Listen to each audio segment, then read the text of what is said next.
Testing, 1, 2, 3, 1, 2, 3. Can you hear me? Alright, what's up guys? It's your boy Gregory Liebenberg. Oh my god! Wow! How do you guys get charged by an elephant? I mean, still working on actually the second version of this right now because I found some issues with it. But so what this is it's a joystick for gaming, right? So you fly a spaceship. This is like, you can imagine like a Yeah, boy. yeah, so autism isn't one thing. There's a spectrum. It's one of those things, and it's basically a brain condition. I definitely don't believe in a high power or anything like that. And I'm also not spiritual in any way, yeah, so I don't have that kind of belief or faith system. But obviously, like I said, I still... Hi everyone, good day, hi.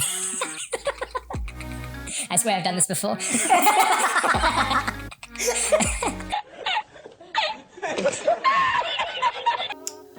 Hi everyone, welcome to P Squared Podcast. And today we have Reagan. Mr. Reagan, welcome to P Squared Podcast. Oh, thanks a lot. Yes, so as we normally do it, we're gonna start first with our moments, and then just take it from there. Today I have a lot of questions for you, so I'm just gonna let you pick only two. Only to Only two cards.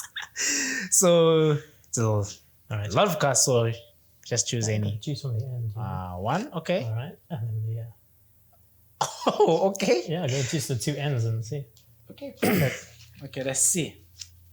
The first one is what do you think are the most important qualities of a good parent? A good parent. Okay, Yeah. That's a good one. I think important qualities of a good parent. I think first of all is they need to have, I guess, an objective, right? Like, what do they want from parenting? So that's, what do they want for their child? What is, why do they want to have this kid? How do they want to do it? I think that's important. Like, have an objective. Not like you have to, raise a soldier or something specific. Like you have to be like this, but they have to have an objective of like, this is how I'm gonna do it. I wanna have this kind of parenting style. I think that's important, having an objective. Like, I want to do a good job or whatever that means to you, but having an objective. Yeah, I think that's the most important thing. Like knowing what you want to do. Yeah. Okay, super. Okay. Name 3 foods you would never eat. 3 foods I will never eat. Yes. Okay. I'm not super picky, but there are a few things like most people like that I don't like. So avocado, I don't like Really? I don't like the texture. It's just, the texture is gross. So that's one. I would say mushrooms, but people, like if they slice them really small or they sneak it into like a sauce or something, I can let it slide.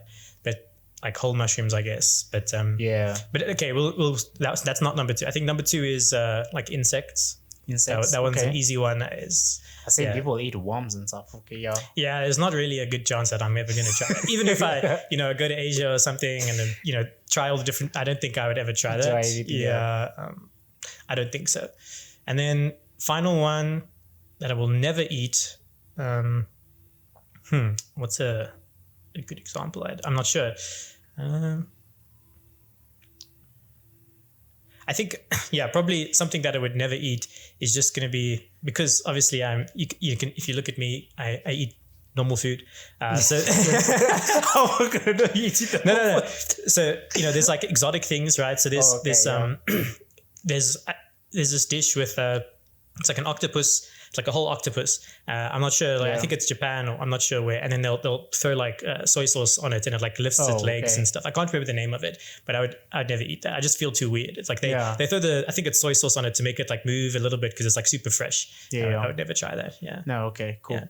Yeah. The reason why I didn't make you choose like so many courses is because I have some of my questions here. Yeah. So just like I spend more time on those ones. So. I guess let's start first with the personal stuff. The P for personal. So I have about, let me say, 2, 4, 7 questions. So I'll just pick any numbers between 1 and 7. Okay, let's do 4. Okay. Let's start first with 4. Okay, why? Okay. Yeah, let's start first with 4. 4 we have what is your favorite childhood memory and why does it stand out to you? Favorite childhood memory and why does it stand out to me?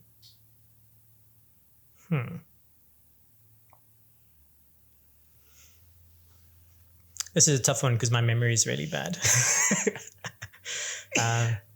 Favorite childhood memory and why does it stand out to me?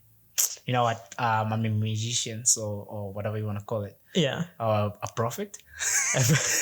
I'll tell you what is your favorite memory, but yeah, you'll tell first. me. Okay. My favorite memory.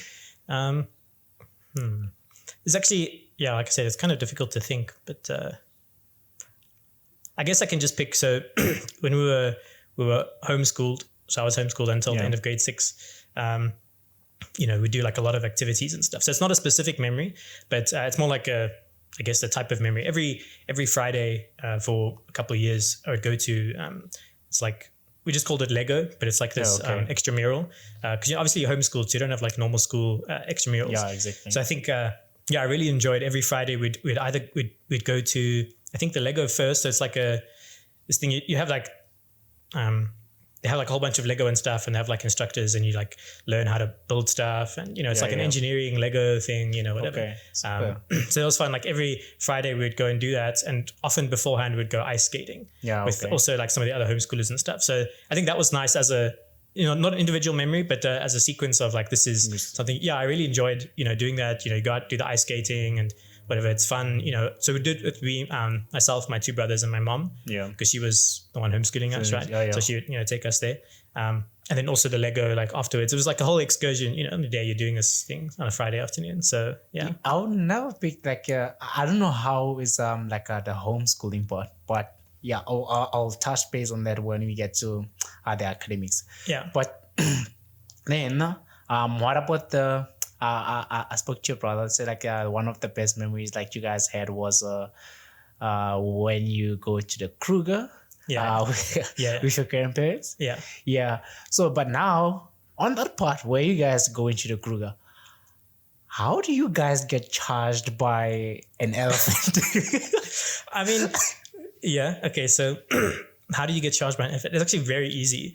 That's exactly what he said. It's really easy. So, I think if you go to the Kruger and or to a game reserve with elephants, you sort of get used to the fact that sometimes elephants are just aggressive and in a bad mood, right? So there's this thing, I think it's called musk or something like that, where especially male elephants, like they're having like, I guess that time of the month, right?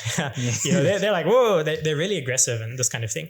And even for female elephants, they have kids or like babies and stuff, they can be like very aggressive. But mostly the males, if you're in like a large vehicle or something, I guess they see you as like a, get out of my area, like territorial. So they are territorial, I think. Again, I'm not an animal expert, right? And so they'll see you and like they'll start flapping their ears at you, like in the vehicle and that kind of thing. And then, but sometimes, like an elephant is super calm, or it looks like it, and you're just watching it. And then something triggers it, you don't know what it is, something, but it gets upset and it's like, nah, this is too much. You guys need to leave now. I'm sick and tired of having you around. So they'll just like turn on, like, especially if you're fairly close by, I'll just turn on you and it'll just run at you, like you get charged very easily. So it's happened a few times. Yeah. Because I'm thinking like, I don't know what I would do if like an elephant is charging at me. Yeah. I don't know. What's their speed? How fast can they run? I'm not sure. But so like, I remember probably the time my brother was talking about, because it did happen a few times. So there was one like specific one. We were with my grandparents. You guys are lucky. They get just more than once. Yeah, I guess. But so we had, you have your game drive vehicle, whatever. And then, but the one we normally had was in for repairs or something like that. So they had like a rental, but it was like this really old one. It didn't have side mirrors, right? Or actually it did have, sorry, it doesn't have like a proper rear view mirror. It just had the side mirrors, I think, or something like that. But it wasn't a great vehicle, let's say. And so my grandfather's driving and, this elephant suddenly, like we come around the corner, the elephant's there. It's like, you shouldn't be here, and immediately starts coming at us. So he just, switches into reverse and he's just reversing down this dirt road with bumps and stuff as fast as he can, like trying to get away from it. So that's an awesome memory, actually. There's I don't know, I think a month or 2 ago, there was a video circulating on the internet about the elephant. Like, I don't know, the guy who was driving like a car or whatever they use those cars, like in a Kruger or in a zoo. Yeah. Yeah. So I don't know what happened to that guy or to the people that were there or what they do to the elephant. Yeah. But it started like banging the car. You know? Yeah. Yeah. Just like squashing it. I've seen that. Yeah. I was like, what's happening here? Yeah. So when your brother told me about it, that's what came to my mind. I was like, whoa, okay, this is what happened. Yeah. Cheers. But okay, cool. Then pick another number again. Let's see. Right, so it was 1 to 9, right? So No, 1 to 7. 1 to 7. Okay, let's do number 1. Number 1. Yeah. Okay, so how would you say the environment that you grew up in shaped and prepared you for different stages of life? Yeah. How did your family or your cultural background influence your upbringing and shapes your values? So it definitely had a big effect. I think your environment is especially important when you're a kid. Obviously, like I said, I was homeschooled until the end of grade 6. So there's not a lot of people in your life because of that. I guess if you go to a public or a private school, something like that, you'll at least have the other kids normally. Right, for us in school, it was myself and my brothers and my mom. So definitely the environment was important on sort of affecting me. So how did it affect me? Also, I guess after homeschooling, there was also, the further environment. But I'm going to focus on, I guess, primary school. The primary school, because when you're younger.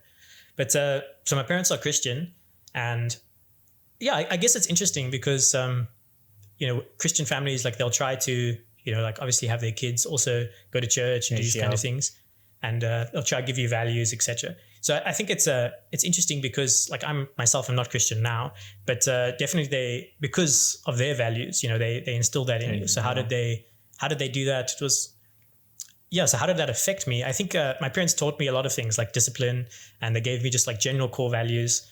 Not that I, again, attached to all of them, but they set an example in that way, or try to encourage it. I mean, like it happens, like the parents can do so much like for you, but as you grow up again, you take your own decisions and stuff. So and so they they just I guess they had their, like I said, their objective, and these things is like they want to encourage you to be who you are and that kind of thing. So one of the big important things I think that's different from most families that my parents did was they were very open to letting you do stuff. Not anything, like they always had feedback, right? It was never without criticism or something like that. But it was always like, you want to try this? Okay, sure. Or you want to do that? It's fine. There was most people, like for instance, like with video games or something like that, the parents would be like, okay, this is the time you're going to do it. We're going to prevent you from playing this. We're going to stop. For the most part, my parents were very open. Like, we'll encourage, we'll let you do this. This is your thing. That kind of thing. So very supportive, I guess, and open to a lot of stuff. It wasn't super disciplined. There definitely was discipline. Like we did get hidings as kids, so that was, I guess, important. Like there's punishment, actions have consequences. I remember you got one. I'll tell you about it. Yeah. Okay. We'll see. But so I think they give you values, right? So that my parents, they definitely gave me a certain set of values and also discipline. So in terms of how it affected my work life, I guess that was one of the big things with that. There was always discipline. And it's strange because we had an easygoing sort of style in the homeschooling situation. Like I would, even in like grade 6, start like 8 o'clock, finish by 12 o'clock, right? You've done all your work because you just work so fast. It's just you and maybe one or two other students, like my brothers, if they're there, and then my mom, right? So you could just work through that work really quickly and you get done, and then you have like a whole day. So it might sound like, oh, that's not disciplined at all. You guys are chilling, right? But during that time, it's like focused learning, go to work, we're going to get this done, we're going to do a good job. So my upbringing, I think they taught me that, like, do a good job, put in effort, that kind of thing. Yeah, but now, like, I'm just thinking about, like, you got homeschooled. Yeah. I mean, like, it's just you and your brothers. Yeah. So, like, you don't get to interact, like, with other kids, like, that often. Yeah. So now when you had to go into a public school or private school after grade 6, so how was your adjustment then? How's the adjustment? So it wasn't that bad for me. So my older brother, because I have two brothers, my older brother, he transitioned, I think, in grade 10, right? So he went into high school in grade 10. I think that was more challenging. But for me, because I finished grade 6 homeschooled, grade 7 I went into public schooling. But it wasn't such a change for me because we did a lot of extramurals, first of all. Like I mentioned, we had the Lego thing, we had ice skating, we did choir for a long time. all sorts of things. So we did have, these were like other homeschoolers though, right? So it's a different group, but you still interact with them. And then in grade 6, I think I'm not sure, it might have been grade 5. We started playing hockey, like sports and stuff. So we played at the local club. So like on Saturdays we'd go and play, and like we had tournaments and stuff. So you interact with other kids. And through that, I sort of got more serious in the hockey and stuff. So then I had like some of the kids already in the school I ended up going to. I knew them from district hockey, and I'd already played on the same teams as them and that kind of stuff. So, I knew them from the club as well. So I already knew a lot of people. So it wasn't, for me, it wasn't that bad. There definitely was a change. Like I remember in that first year, grade 7, and the primary school, there's a point where like the teacher just left the class. She was going to go do something in the office or something. So all just sitting there, and she's like, okay, be quiet. Don't like make a noise or whatever. And at that stage, I was like, yeah. So I just sit there dead quiet. Like she said, be quiet. So I'm going to sit here quiet. I'm not going to talk to anyone. But that's the kind of discipline I guess I had at that stage. Like, okay, she said, be quiet. So we're going to be quiet. That's what you do. Yeah. That's what you just sit here quiet. You don't want to disturb the other classes and etc. Right. Or cause an issue. And like everyone immediately, like as soon as she was like around the corner, they're just talking, they're just talking. I was like, what are you guys doing? Like, why are you being so loud? Shut up, man. She told us to be quiet. So there was like this difference of, the norms, I guess, expectations, because I wasn't used to the classroom and that kind of thing. But in general, I think I adapted well. Like I wouldn't say I struggled again, because I was immediately into the hockey sports team and etc. there, and I had people that I knew. So like even before I got there, like I said, I already knew people, so it wasn't that bad. Yeah. You mentioned like the choir.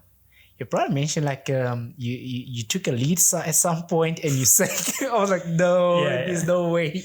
Yeah, so I was not a very willing participant in the choir a lot of the time. So this is one of the things as well. Like my parents, like they encourage us to do stuff, and and obviously in their situation, it's like you want to tell your kids like do this thing, you want to motivate them, but it's difficult also to like you don't want to force them. Yeah. So it was a thing like we had like an agreement with the choir. I was like, no, I don't really like this. I'm not doing it. I was doing it for a couple of years. I don't really want to do this. So I had to do it until the end of that year.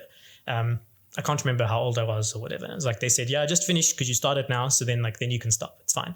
And that final year we had a production. It was Oliver Twist, and but the choir is not. It's just a few songs and stuff. So, but I mean, you don't sing by yourself. Obviously, it's a choir. So you sing by yourself, like maybe to start the song, and then the rest, sort of takes time. So I did have a lead role. I had like a line or two, but that kind of production, because of the choir, the way it was, it's not like a musical, where there's lots of lines and that kind of thing. So in the choir, I had a lead role. I was Oliver Twist in that thing in the show. But I mean, again, you have that one line. I don't know if you know Oliver Twist, the movie, but no, I don't. Yeah, so people that know, I had the line, "Please, sir, can I have some more food?" and whatever. It's interesting that I did that. I wouldn't say I did that either. It's just like, wow, I actually did that. But I was also in the musical in high school at one stage. So yeah, I guess cool. You try things, you try everything. Yeah. Now now being on the music part, like how many instruments like can you play now? Now,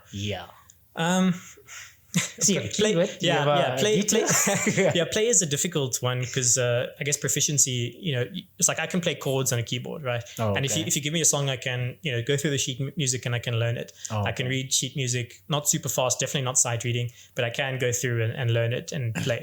But my skill on a keyboard is like, it's very basic. I just haven't practiced enough, and I only started actually playing it I think 2 years ago, right? So it was like, that's when I bought this keyboard and decided, okay, I want to do this. When I was in primary school, also still doing the choir and all that stuff, my parents were like, oh, you want to do music? My brother was doing guitar, so I felt like I'll do something different, right? Don't want to do the same.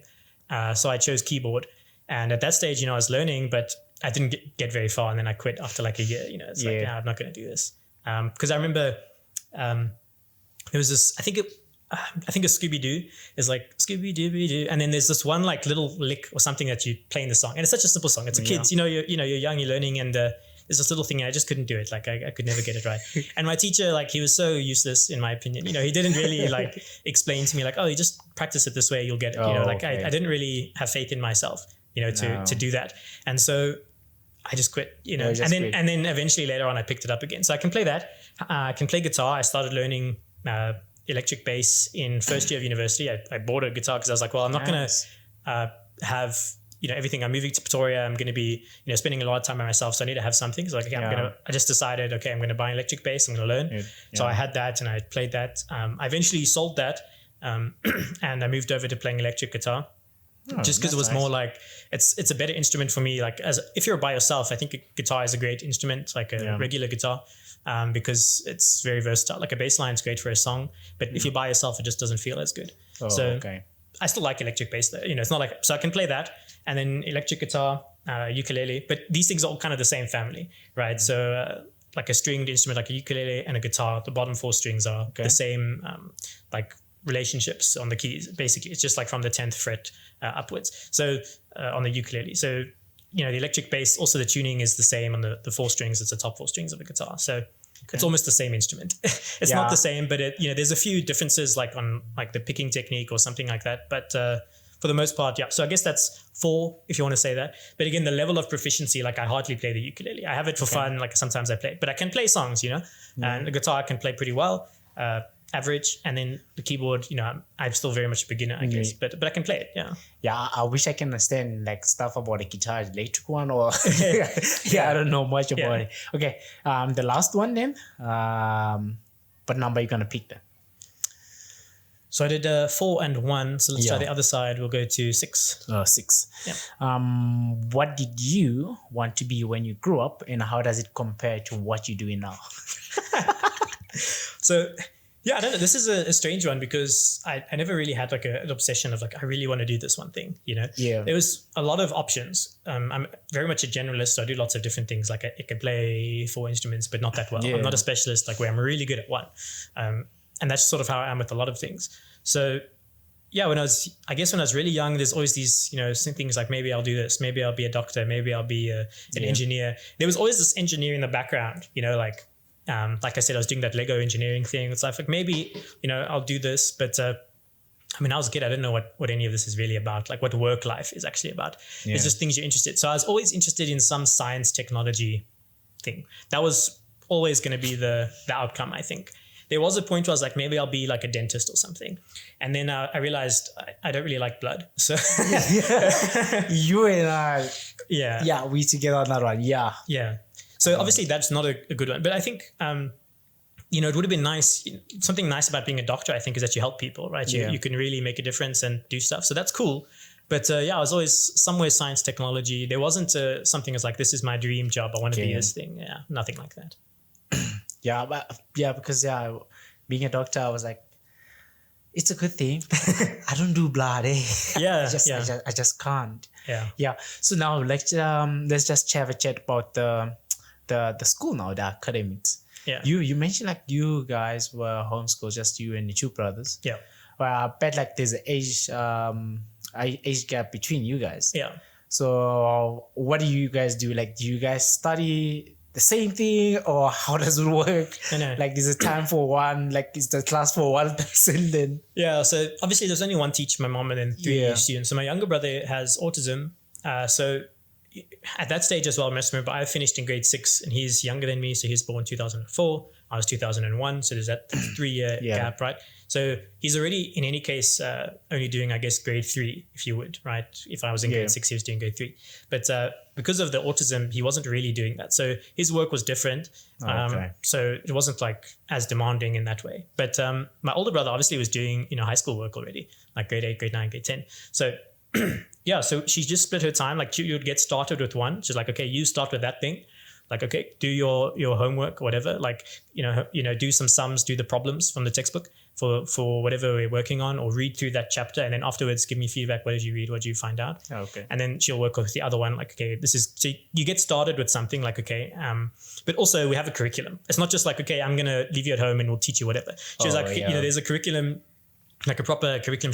I think we did a Beaker, the name of the curriculum at that stage, for primary school. And then I think for high school, my brother was doing Cambridge, like the Cambridge curriculum. So it wasn't just like, going to do some random stuff. Like we bought textbooks, we'd read textbooks, we'd do all the problems and stuff, just like a normal, again, we had a proper curriculum, like these are our subjects and everything like that.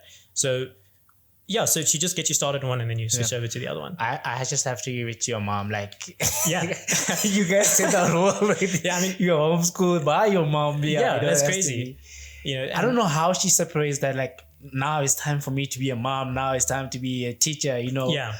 No, it is strange. That is a weird dynamic because it's your mom and it's also your teacher. So I think people have different relationships with like their parents and their teachers, right? But for us, it's like my mom obviously always knew how we were doing with work and that kind of thing. But it's actually a good thing because she cares more probably than your teacher. Yeah. So she really has motivation. It's more personal. She got that motivation to do all that, to teach you well. Like my Afrikaans skills in the end of grade 6 are better than they are now, or were better than they are now. Because like throughout public schooling, my Afrikaans just got worse. And I'm English, right? So I was raised English, but I only learned Afrikaans from my mom in class, right, at home. But my Afrikaans is better than it is now. And it's because, can you hear it? Sorry? Can you hear Afrikaans? Can I hear it? Like, can I understand if someone speaks? Someone speaks. It depends how fast they speak and the accent and stuff. But for the most part, I can understand a little bit. Yeah, as long as you understand it, that should be good. Yeah, but that's why I usually tell people like, just learn it, and if you understand it, then that's good. Yeah, I mean, it shouldn't be like stress. Yeah. Then like you mentioned, like your brother has autism. Yeah, my younger brother. Younger brother. Like if you have to like explain to someone out there who doesn't know like what autism is, autism? What would you so autism isn't one thing. There's a spectrum. It's one of those things, and it's basically a brain condition, let's say. So it's got to do with the brain. I don't think it's genetic. It's more like, or it might be related to genetic, but it's not. I think certain things. It's not like an extra chromosome or something like that. There's different conditions that are more like that. It's just a mental condition, and typically they struggle with socializing. Okay. They have. That's one of the main things for socializing.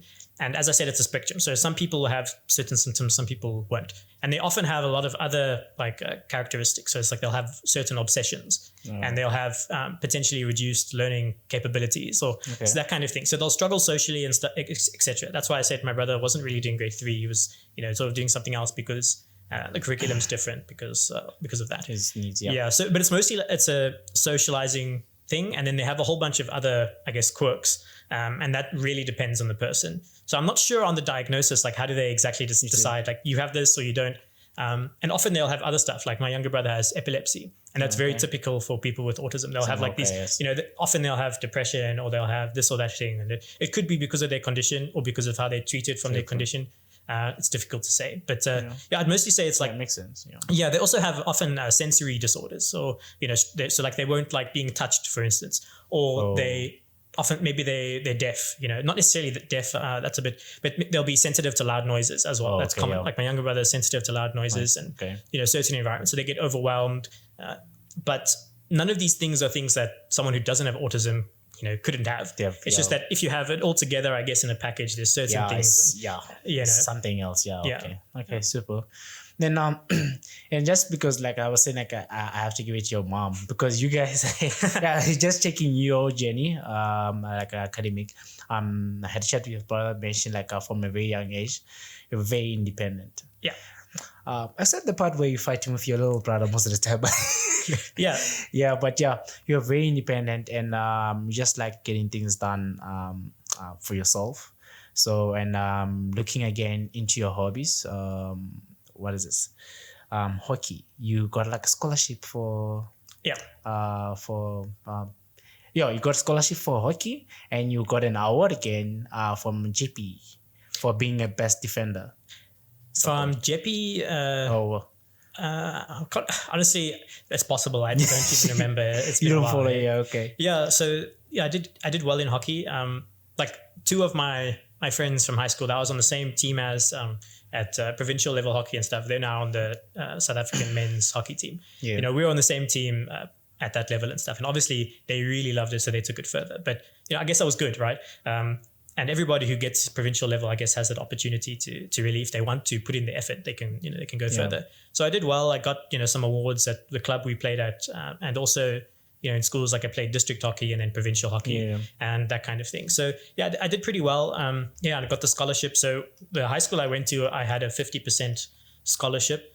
And so that was like 50% of your school fees are paid, and then because of the sport and you have to play.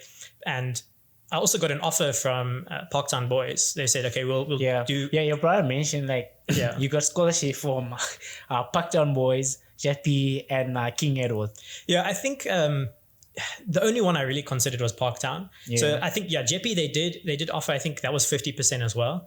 And in terms of the school fees and stuff, like, okay, if I'm getting 50% here, I can go there, but hockey wasn't my most important thing. Academics was actually, school. I wasn't really, I didn't think Jeppy was a good academic environment for me. So I just said, no, I'm not going to Jeppy. I didn't like Jeppy. You told me, like, you said nah to all of them. Yeah. Parktown Boys, was a good option. But again, it's also like, you're going to go stay in res, you're going to go into all of this. And it becomes like you have to play sport, which it turns out was a good thing. I didn't accept it because I eventually just quit hockey, right? So, so the end of grade 10, I said, no, I don't really enjoy this anymore. Yeah. Like it's fun and all that, but I didn't really want to do it anymore. So obviously it's a good thing that it wasn't my priority, right? So, so in the end, I stopped doing it. But yeah, I did well. I got scholarships and things. And I think, as I said, like a lot of my teammates were really good, right? So I was surrounded by people that were good. And because of that, I got better. So, yeah. Yeah, but now looking at it, like you are homeschool. How was like, if you have to compare, again, going into high school, like homeschooling and being in a, I don't know, community school because you're there with other people. Yeah. Like, what is the difference? Like, and how was your academic performance, like when you're at home and when you're going into high school? So it's also difficult to say because there's a jump from primary to high school, regardless of where you are, right? So homeschool, public school, private school, doesn't really matter. There's a different environment anyways. And also you don't focus on your academics so much when you're young, right? Like I just had to get the work done in homeschooling. Like it was get the work done. You write tests and things, my mom, writes and I give feedback, etc. But, and you submit that to the curriculum organizer, whatever that she purchases the curriculum from, and they make sure that you're actually passing, and etc. They check, your tests and stuff. But, so it is different because academically, I wasn't focused on academics in homeschooling, right? But I was doing it and I was committed and that kind of thing. But I wasn't really like, I got to get 100%, got to get 80%. It was always just like, I got to learn this content. And in the private school or public school scenario, I think it is different. It's like there's a focus on marks, and less on the content. And so homeschooling was all about content, just going to learn the content and the tests. Yeah, whatever, it doesn't matter. That's just for us to check afterwards, how did we do? But I guess if you know the content, then getting the marks it wasn't an issue. Yeah. So in public school, everyone's focused on marks, right? Yeah. So it's a different thing. And that's mostly the other students. Like even the teachers, they're focused on marks. But that transition, I think, was a little bit strange to me. And I never really, I think, fell into it of like, okay, let's focus on my marks. There was a lot of times that people like, okay, but you're doing well. Aren't you excited? Like, no, I don't care. I'm happy that I did a good job. I'm proud of myself that I learned this content. But I was never like, get 100% and then celebrate, you can feel good and obviously that kind of thing. And it shows on yourself, but I wasn't super competitive of really like, you did better than me or something. It's like, I learned the content, you learned the content. It's fine. But I still had that same mentality from homeschooling, but it's very different. The way, like there were so many kids that are really stressed about their marks, and their parents reward them for that because it's like, especially people that actually are not doing well academically. Like I remember matric after prelims, we got one of our results back and one of my classmates, he got 51% and he was so happy. He like, woo, my parents are going to take me for dinner. Like, this is amazing. Like everyone's like really celebrating. And that was really strange to me. Not because he got 51%, but because they cared. Like, they weren't like, okay, are you learning? They're like, you got 51, you're going to get out of here, you're going to make it. Like, that's what they were worried about. And I was not worried about that. Like, it's a different mentality. I don't know. It's difficult to comprehend. Yeah. It's just like, sometimes just going in there, you just know you're going to pass. But I mean, the marks part, like, I just don't know. Like, for me, it wasn't like a big deal. Yeah. Yeah. Just like, I'm just going there prepared. And the only thing we're going to get is a pass. Right? Yeah. So, yeah. But then how do you do in your metric? I did okay. Yeah, so I got I think 5 distinctions, right? So Afrikaans, English, physics, biology, and life orientation. Oh, so that's 5, right? Life orientation, we'll see if it counts or not. Yeah, it counts. And then my other subject was geography. Yeah. And right, so then there should be one more. I can't remember now. What did I even do? It's Yeah, I'm trying to remember. I think we had 7. Yeah, I also had 7. I'm trying to think about it, but yeah, okay. Yeah, so my electives were life sciences or biology, and then physics. Math. That math stream. Yeah, math. Okay, actually, I probably didn't get the biology then. I think okay. No, sorry, that's my bad. Yeah, English I didn't get. I got 79% for English, and then I got the math distinction. Right, okay. But if you compare me to the other students that did chemical engineering at university first year, my marks were below average, right? So, and that's just a fact. I didn't even write the I can't remember what those exams are called, but there's these exams people often do in matric, not the normal matric exams, that they do to get a mark, and then they submit that with their application for university. Right? I can't remember what it's called. Like those are the board exams. But not for chemical. No, it's a different one. It's not like through the university. It's just like a general standard test that they take. But anyways, like I didn't do that at all. I just went with my university marks, and looking back, I was lucky I got in. Because I had 81% for math, which is in an engineering environment. There were people in my class that had, most of them were above 95%. Yeah. So in terms of my school, I was the only student I think that got a math distinction. So in my school, I did well, but in the bigger picture, I did okay. Like it was fine. I did a good job, but in terms of marks and stuff, it wasn't that high. Most of my classmates would be like, "Oh, you only got 4 or 5 distinctions." Like what? you didn't get 9 distinctions. Because there's always those people that they really focus on that. That's the thing again. Like I see people like are celebrated, which is a good thing. Get 9 distinctions, you get all of them, or 11 people who are taking extra subjects. Yeah, but I realized like. Even in varsity, like in my class actually, there was a guy that was smoking all of us and he got like 4 distinctions. Yeah. All the guys that got like all distinctions like in matric, they were doing good. Like, I mean, 50 something, 60s. Yeah. Yeah. But the guy that was like really doing very well was the guy that was like got like 4 distinctions. Yeah. So it was more like, you got like all these distinctions from high school. Then what's happening now? Yeah. It's kind of different, like environment. Yeah. So I think again it is more of when you're trying to explain. I was trying to picture it like in this way, like the guys who got all those distinctions were just doing it for marks. Yeah. Like, I need to get this, but they're not getting the content. They're not doing things to understand. It's just like, okay, I just need to do this, then pass, get this mark, then I'm out of there. Yeah. They don't understand what's happening. So I just felt like that guy was doing things to understand them. So it was easy for him, just like for the whole class. Yeah. In varsity, to just do well. Yeah. So. Yeah. No, it's interesting as well. I guess in your scenario as well for engineering, you probably had a similar scenario where there were so many ridiculously, let's say, top achievers. They just had these amazing marks, 9 subjects, etc. that did really well, and then they probably dropped out in first year. Yeah. A lot of them. So it's difficult to say. So my academic performance was good. I was the second in my high school, but it's difficult. Is that really a good hallmark of how well I did? I think there were students that put in way more effort than me at high school, and I did better than them. But they probably learned more. So, it's difficult to say. Yeah, that's good. I'm gonna mess it up, but it's some stuff about Robeski or something. But I just forget. He said something about the C student working for the A. The A student working for the C student and all that. I'm not sure. But let's just not focus on that. But it's fine.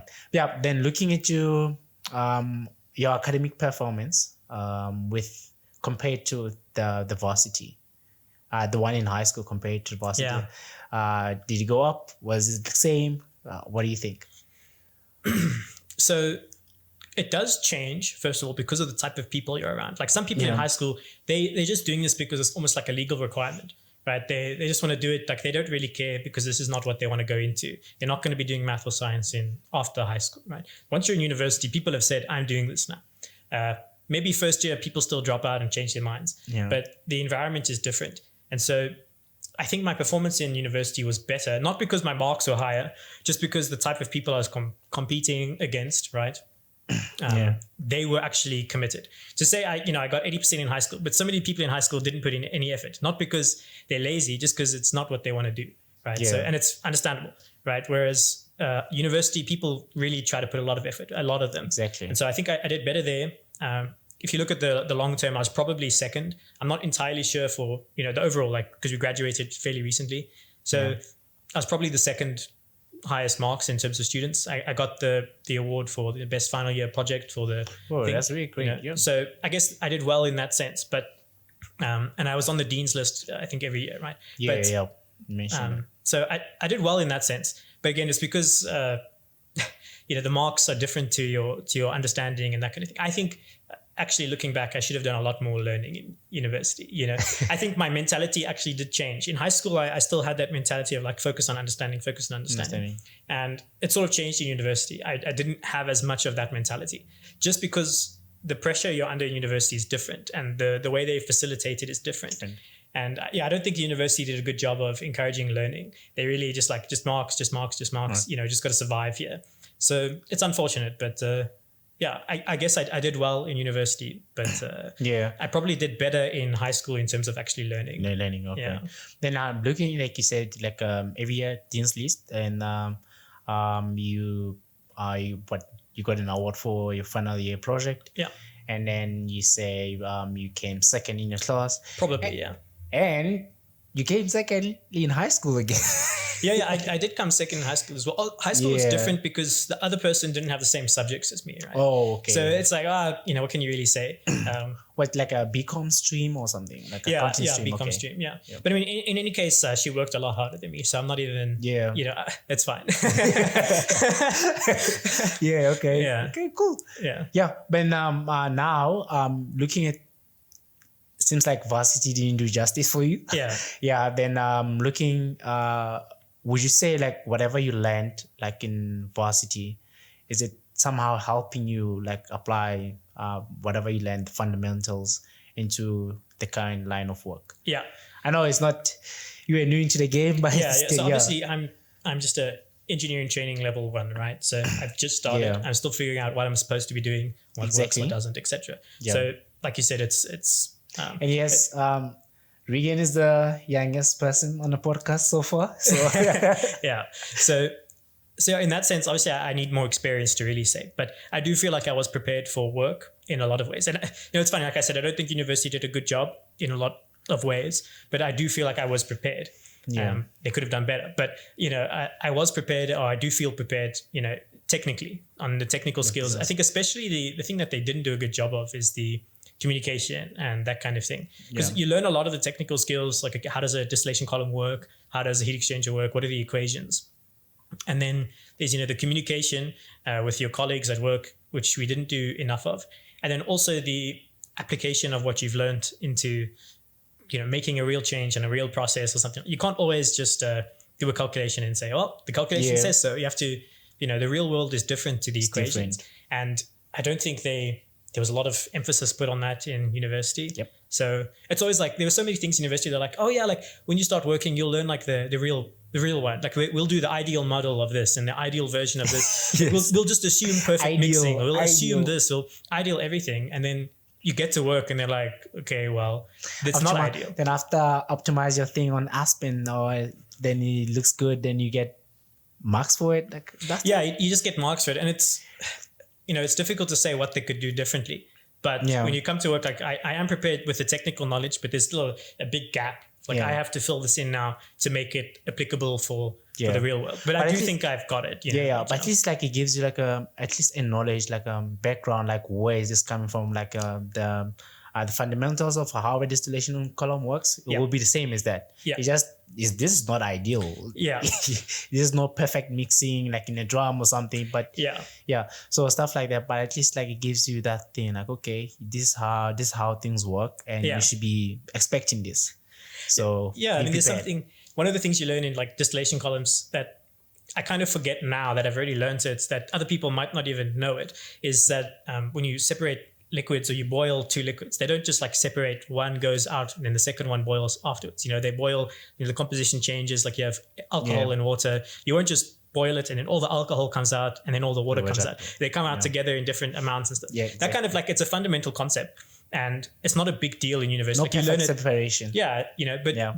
but I guess if you don't learn it, you just you'll never know, right? Yeah, So you'll never now know. there's all these things that if you don't know about it, how do you find out about it after university? Like, how do you learn new concepts? You don't even know where to start. So they do give you that stuff. They give you a starting point. So yeah, that's really cool. Then looking into, like, what would you say is before we go into work, for someone who wants to study chemical engineering, process engineering, what would you tell them?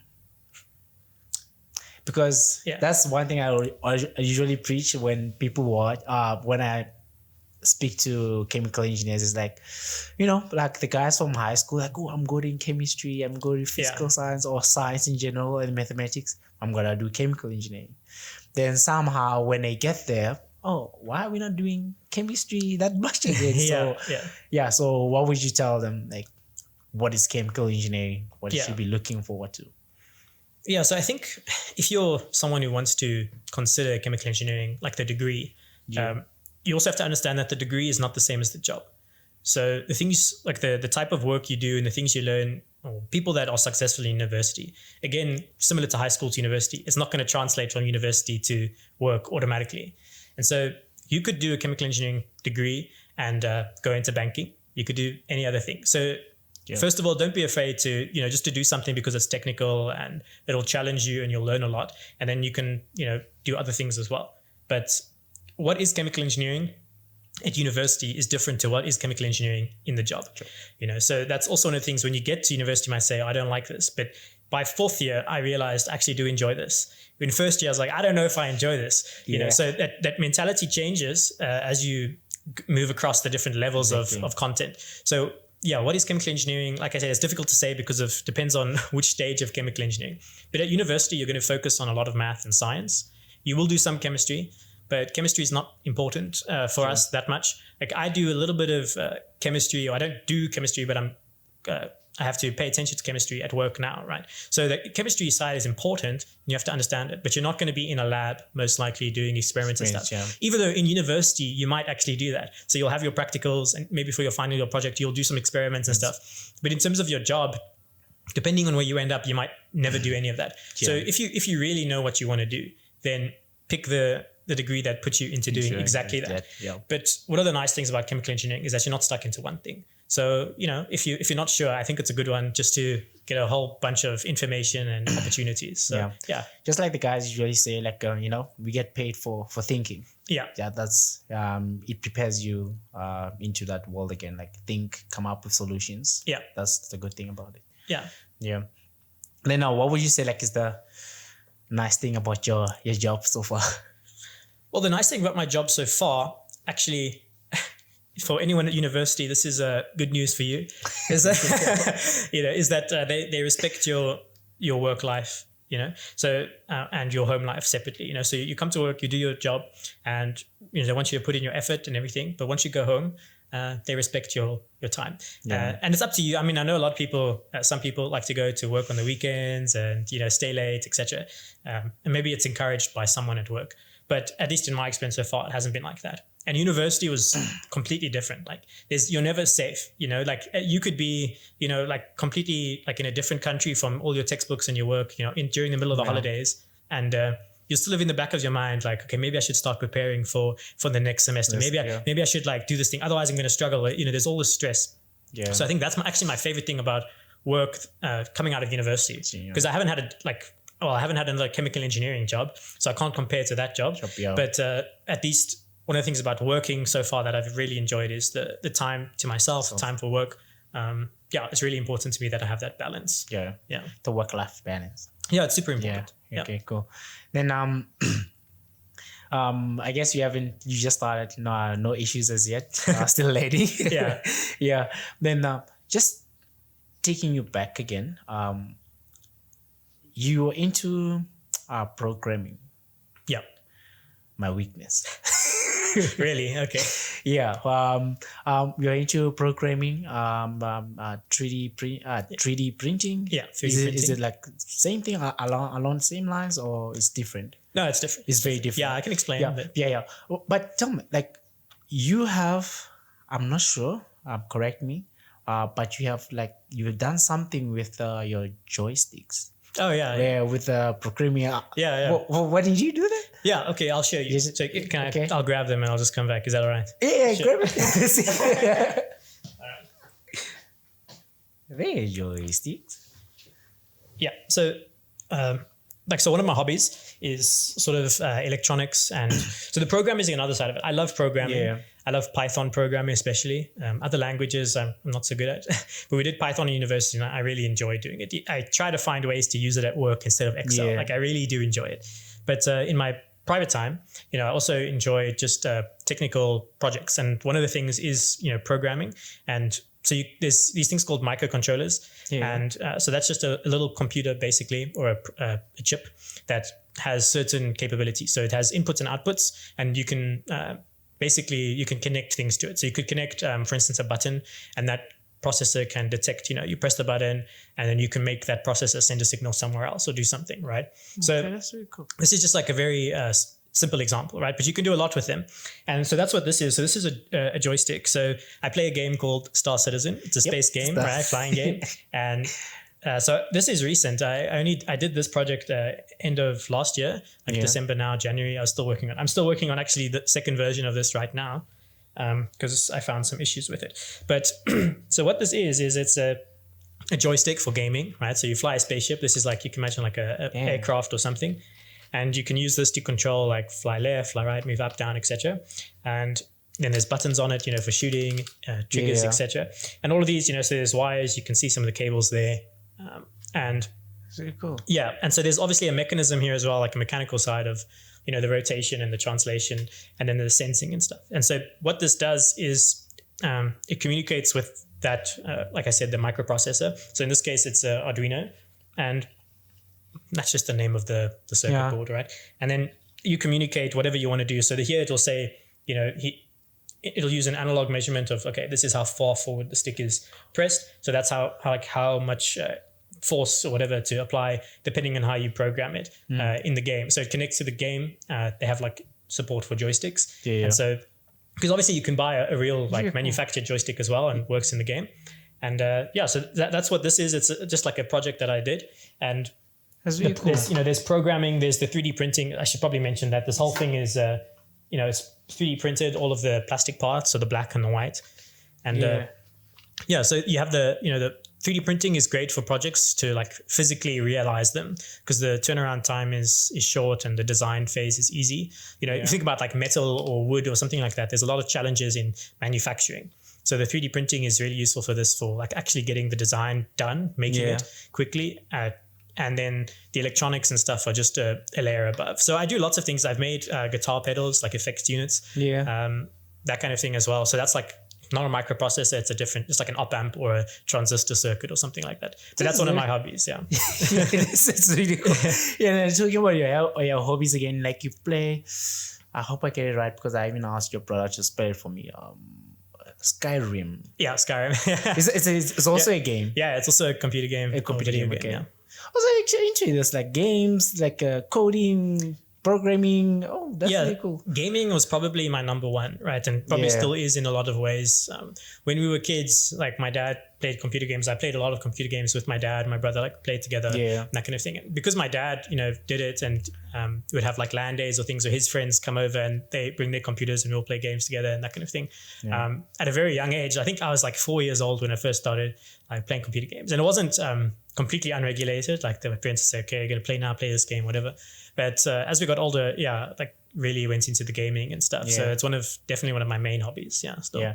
Your brother mentioned, I was like, oh, what is this man's therapy? It was like, his therapy is playing games. Yeah, definitely. The second one might be the girlfriend. Then what was the third one? Spending time by yourself. That's your three things that you can just think of, like it's your therapy. Yeah. So it's interesting, like the gaming, because I started so young, it was something that I enjoyed first of all. And only like actually fairly recently did I sort of realize like, oh, this is actually a like a coping mechanism. Not just like I only play when there's problems, but like if you are stressed about something, it's like just somewhere to like put your mind focus on something, and like you can really focus on the game, gonna do this, and then afterwards you feel better. And I didn't realize that when I was doing it, especially in like high school, playing games, if you're in a bad mood or whatever, and then afterwards you feel better. Yeah. But actually it is kind of a coping mechanism. But I also really just enjoy it. It's something like I said, I've been doing before I, had a coping mechanism of it. But yeah. Yeah. Oh, okay. Okay, cool. Then just one thing. There's two things actually from me. He asked me. What's that? He asked me something. He said I must say it, but I don't want to say it. But I'm gonna say it. It's not me. It's him. Yeah. So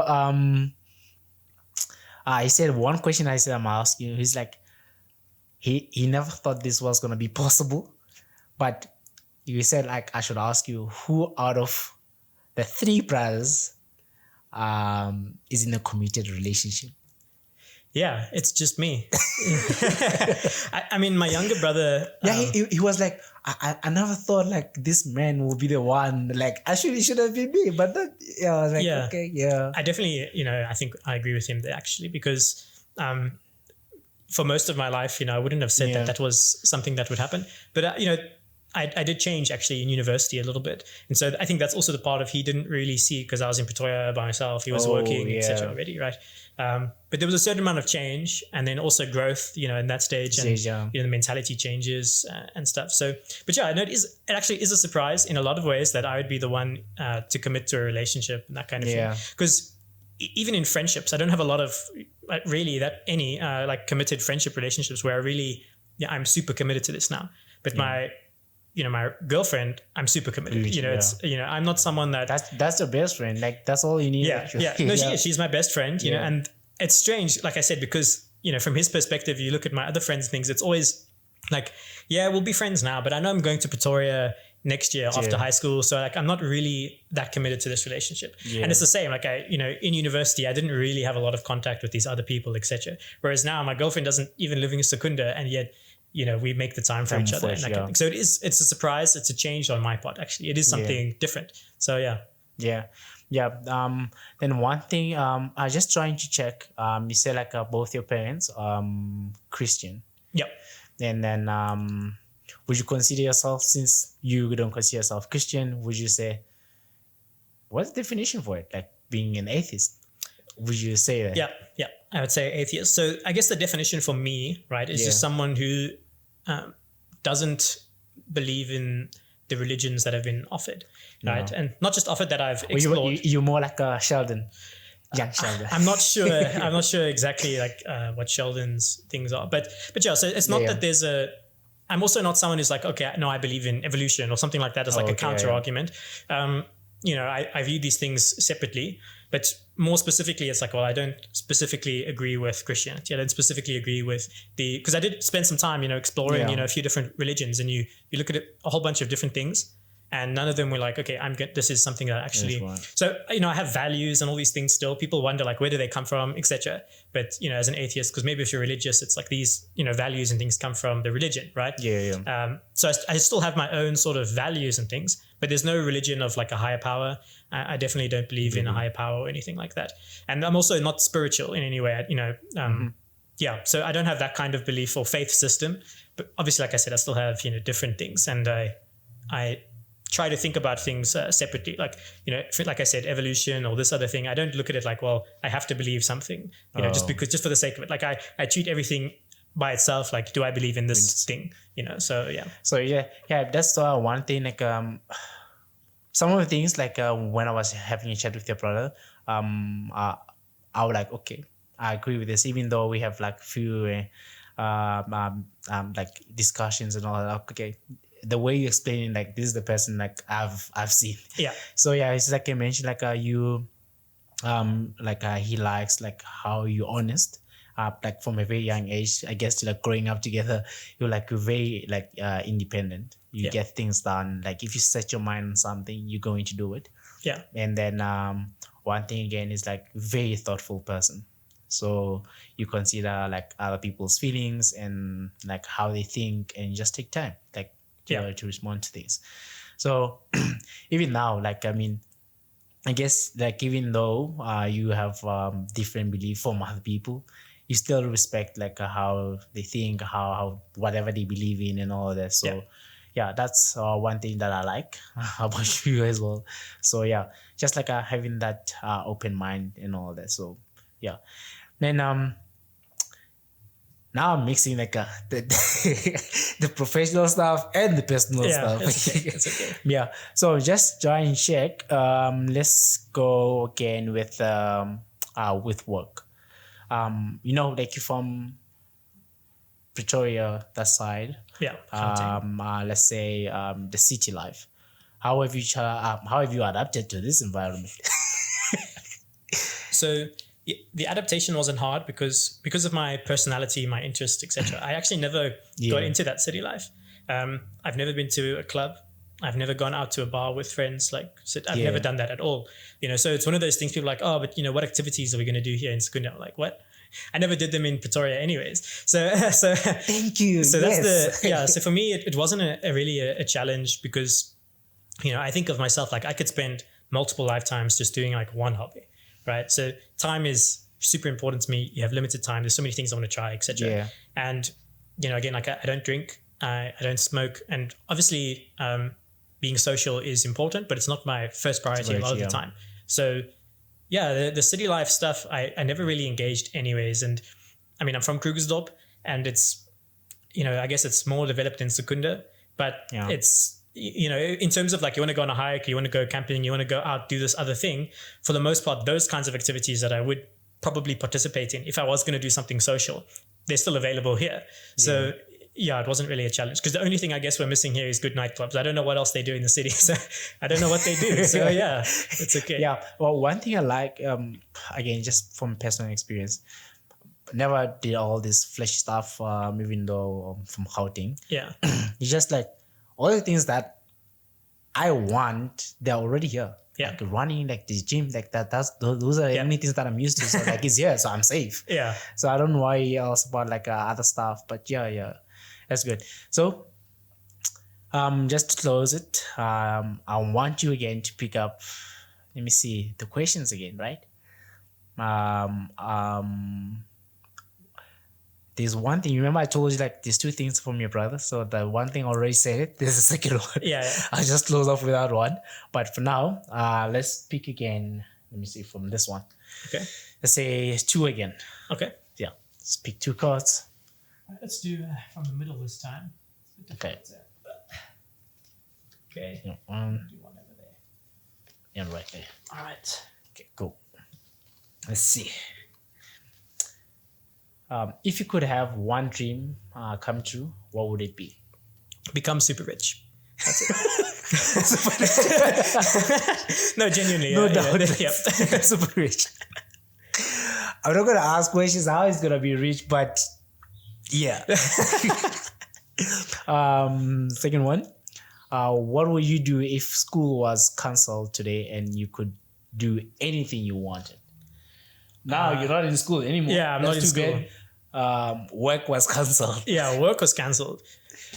And I could do anything. So, the problem with this question is like the logistics of it, right? Because if I wanted to do anything specific, I'd probably have to arrange with someone. And if it's cancelled, I can't do that. But, let's assume that people are all available. Everyone else is also available. I just go visit my girlfriend. Yeah. Yeah. The man is feeling lonely in Secunda. That's the one thing that I don't like about Secunda is just it's far from everything else. Right? Yeah, it's very far from everything else. Yeah. Yeah, but checking again. There's 2 things I wanted to mention. First one is this one. You were into photo editing, like you're still into it. Not anymore, but there was a phase. Yeah, there was a phase. So you, I don't know if it's something that you still do, but when you're young, you used to take prank photos of your family. Yeah. You still do the same thing? Not really now. I'll take photos every now and then of the family and stuff. But yeah, when I was younger, I did do that. And when I was like high school phase, I did really go into like photography and stuff, So it's just, but I don't do that anymore. Yeah. Then tell me about the time that you got the hiding because you pranked your mom with a spider. Yeah. So I had 2 of these toy spiders, right? Just like a little rubber spider thing.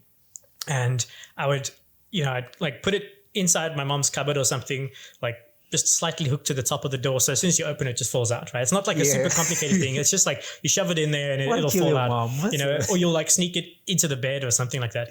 And it's strange, like when you're a kid, this is hilarious. Like, I got you, right? So yeah, I don't know what to say about why I was doing it, but I just found it funny, I guess, right? Yeah. And yeah, so I got a hiding. I think I was just, my parents, they weren't like just going to give you a hiding because you did this thing, but I did it so much at one stage. Yeah. So it was like this 1 week, I don't know, I was doing it like every day, like twice a day, just like putting these spiders everywhere, So yeah, I think I did get a hiding for that at some stage, but understandable.